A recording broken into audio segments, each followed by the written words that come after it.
নরম তুলতুলে এই পাটিসাপটা আজকে শুধু তোমাদের জন্য বানাচ্ছি।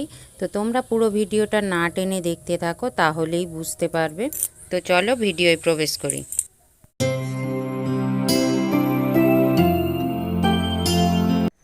বন্ধুরা, শীতের সন্ধ্যায় আবার একটা নতুন ভিডিও নিয়ে চলে এসেছি তোমাদের সামনে। তো আজকে শীতের দিনে পিঠের একটা রেসিপি বানাবো। তো তোমাদের সামনে সেই নতুন ভিডিওটা নিয়ে চলে এসেছি। আর আজকে কি পিঠে বানাচ্ছি তোমরা থাম্বনেল দেখে বুঝতে পেরেছো।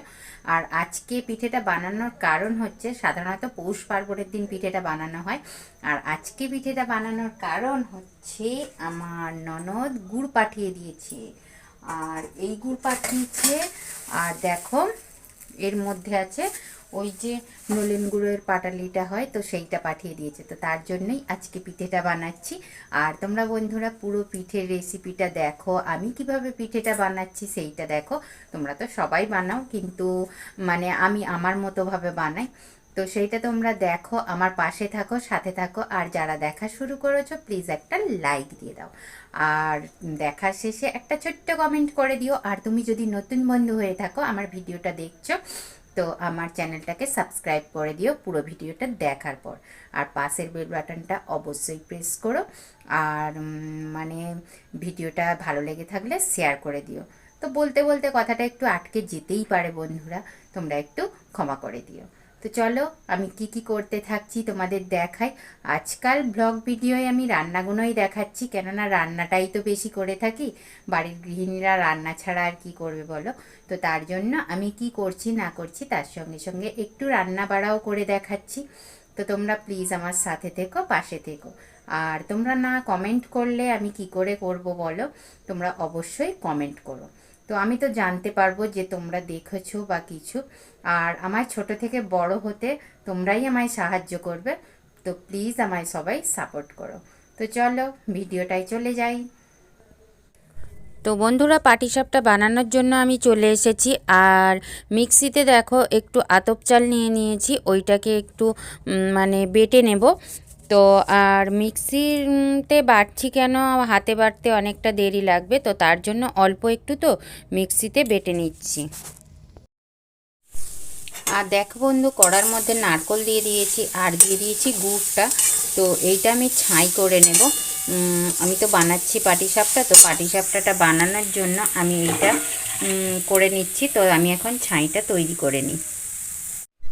আর দেখো বন্ধুরা, একটা জায়গার মধ্যে নিয়ে নিয়েছি একটুখানি সুজি, আর একটু সুজির ডবল ময়দা নিয়ে নিয়েছি। আর আতপ চালটা তো গুঁড়ো বেটে রেখেছি, তোমাদের দেখিয়েছি। তো এইগুলো একসঙ্গে আমি গুলে একটা ব্যাটার বানিয়ে নেব। তো ব্যাটারটা বানানো তোমাদের আমি দেখাচ্ছি না, কেননা একা হাতে তো সবটা করছি, তো তোমাদের সেটাই দেখাচ্ছি। তো আগে এইটা আমি মিক্সড করে নিই। আর দেখো এইখানে কিন্তু আছে ইয়েটা, আতপ চালের গুঁড়িটা, গোল্লাটা। তো এইটা এর সঙ্গে এখন মিক্সড করে নেব। ময়দা, আতপ চাল আর সুজি একসঙ্গে দিয়ে দিয়েছি। তো ওইটা যেহেতু গোল্লাটা করেছিলাম, তো এই রকম অবস্থায় এসছে। এবারে কিন্তু এর মধ্যে আমি একটু দুধ দিয়ে গুলিয়ে নেব। তো তোমরা সবাই জানো পাটিসাপটাটা বানানোর জন্য কিন্তু দুধটা ব্যবহার করতে হয়। তো আমি এখানে লিকুইড দুধ ব্যবহার করিনি, আমি এখানে গুঁড়ো দুধ ব্যবহার করেছি, সেটাকেই আমি জলের মধ্যে দিয়ে গুলিয়ে নিয়েছি। তো তোমরা দেখতে থাকো আমি ব্যাটারটা বানাই। তো দেখো ব্যাটারটা আমার এই রকম গোলানো হয়েছে। আর এর মধ্যে আমি এখন একটু খেজুরের গুড় দেব।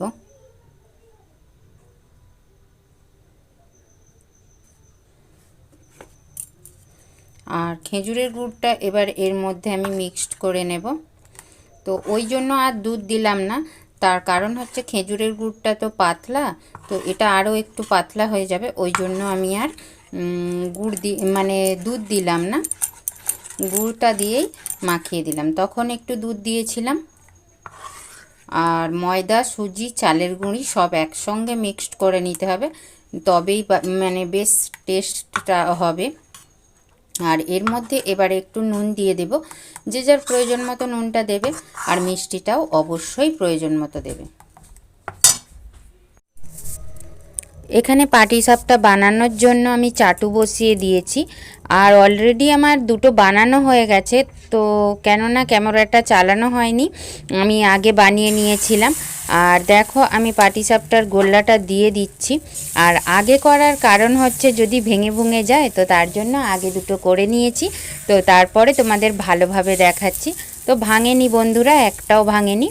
তো তার আগেই মানে একটু টেস্ট করে নিয়ে তোমায় দেখাচ্ছি, কেননা না হলে তো যদি ক্যামেরার সামনে ভেঙে যায় একটু খারাপ লাগবে তোমাদের। তো তার জন্য দেখো পাটিসাপটাটা গোল্লাটা দিয়ে তার উপরে আমি ছাইটা দিয়ে নিয়েছি, নারকেলের ছাইটা। আর এইটাকে এইভাবে ভাঁজ করে দিচ্ছি। তো যেভাবে তোমরা ভাঁজ করো আর কি, সবাই ভাঁজ করবে, কিন্তু আর ভাঁজটা করতে গেলে মুখটা খুলে যায় অনেক সময়। তো তার জন্য আমি কি করছি দেখে নাও ভালোভাবে। তো ওই দিকে সামনের দিকের মুখটায় আর একটু গোল্লা লাগিয়ে নিচ্ছি, লাগিয়ে নিয়ে এইটা উল্টিয়ে দেব। উল্টিয়ে দিলে কি হবে, মুখটা ভালো করে এঁটে যাবে, এটা কোনো মতেই কোনোভাবেই খুলে যাবে না। তো তার জন্য এইভাবে বানালে একদম খুলে যাবে না, ছড়িয়ে যাবে না, তো সুন্দর হবে। আর আমি এই চাটুটা দেখে তোমরা হয়তো বলবে যে নোংরা কেন।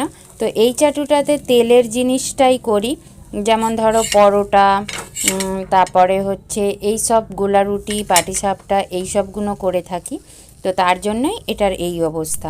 তো চলো বন্ধুরা দেখো কতটা নরম হয়েছে, নরম তুলতুলে। দেখো নাড়ালেই বুঝতে পারছো কতটা নরম তুলতুলে হয়েছে। তো আজকের মতো পাটিসাপটাটা এইটুকুই। তোমরা যারা পুরো ভিডিওটা দেখলে অসংখ্য ধন্যবাদ। আমার তো সব কটা বানানো হয়ে গেছে। আর তোমরা এইভাবে আমার সাথে থাকো, পাশে থাকো। প্লিজ তোমরা কমেন্ট করো, লাইক দাও অ্যান্ড শেয়ার করো। টাটা।